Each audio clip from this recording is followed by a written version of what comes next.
சற்று முன் கிடைக்கப்பெற்ற மிக மிக முக்கியமான செய்தி ஒன்று வெளியாகி உள்ளது. தமிழக ஆளுநர் RN ரவி அவர்கள் முதல்வர் ஸ்டாலினை கடுமையாக எச்சரிக்கை செய்துள்ளார். இன்று உதகமண்டலத்தில் உள்ள ஆளுநர் மாளிகையில் 4வது ஆண்டாக துணைவேந்தர்கள் நியமனம் மாநாட்டில் குடியரசு துணைத் தலைவர் ஜக்தீப் தன்கர் முதன்மை விருந்தினராக கலந்து கொண்டு மாநாட்டை தொடங்கி வைத்தார். தமிழக ஆளுநர் RN ரவி மாநாட்டில் தலைமையேற்றுள்ளார். அதே சமயம் ஆளுநர் RN ரவி நடத்தும் துணைவேந்தர்கள் மாநாட்டில் அரசு பல்கலைக்கழகத்தை சேர்ந்த துணைவேந்தர்கள் யாரும் மாநாட்டில் கலந்து கொள்ளவில்லை.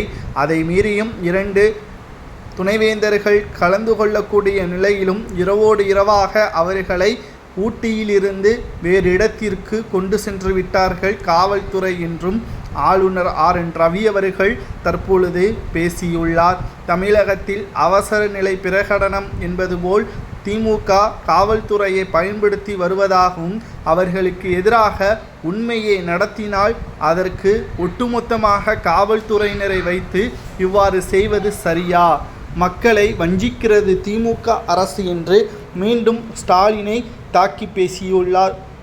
இந்த நிலையில்தான் ஆளுநர் RN ரவி வெளியிட்டுள்ள எக்ஸ் தள வலைப்பக்கத்தில் முதலமைச்சர் ஸ்டாலின் காவல்துறையை பயன்படுத்தி இன்று முன்கூட்டியே திட்டமிடப்பட்ட மாநாட்டில் பல்கலைக்கழக துணைவேந்தர்கள் பங்கேற்காமல் தடுத்து அவசரகால நாட்களை நினைவூட்டுகிறது என்றும் உயர்கல்வித்துறையில் இப்படித்தான் செய்தார்கள் என்றும் ஆளுநர் குற்றம் சாட்டியுள்ளார். அதாவது சமீபத்தில் ஆளுநர் RN ரவி அவர்கள் 10 மசோதாக்களை நிறுத்தி வைத்தார். இதை நிறுத்தி வைத்ததற்கு எதிராக உச்சநீதிமன்றத்தில் தமிழக அரசு வழக்கு தொடர்ந்தது. இந்த வழக்கானது 10 மாதங்களுக்கு மேலாக நீதிமன்றத்தில் விசாரணை செய்து வந்த நிலையில் கடந்த சில வாரங்களுக்கு முன்பாக அந்த 10 மசோதாக்களும் நிறைவேற்றப்பட்டதாகவும் ஆளுநர் RN ரவி அவர்கள் ஜனாதிபதிக்கு அனுப்பாமல் உச்சநீதிமன்றமே அந்த 10 மசோதாக்களை ஏற்றுக்கொண்டதாகவும் தீர்ப்பை வழங்கியது. அதில் ஒன்றுதான் துணைவேந்தர்கள் நியமனம் ஆளுநரிடம் இருந்து ஸ்டாலின் அதாவது முதல்வரிடம் கொடுக்க வேண்டும் என்று அந்த மசோதாவில் குறிப்பிடப்பட்டிருந்தது.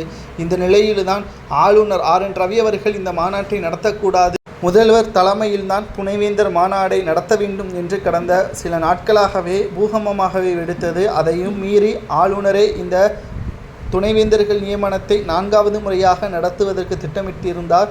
இதற்காக துணை ஜனாதிபதியும் உதகை மண்டலத்திற்கு வந்திருந்தார். ஆனால் காவல்துறையை வைத்து ஸ்டாலின் இவ்வாறு செய்தது கோபத்தை ஏற்படுத்துவதாகவும்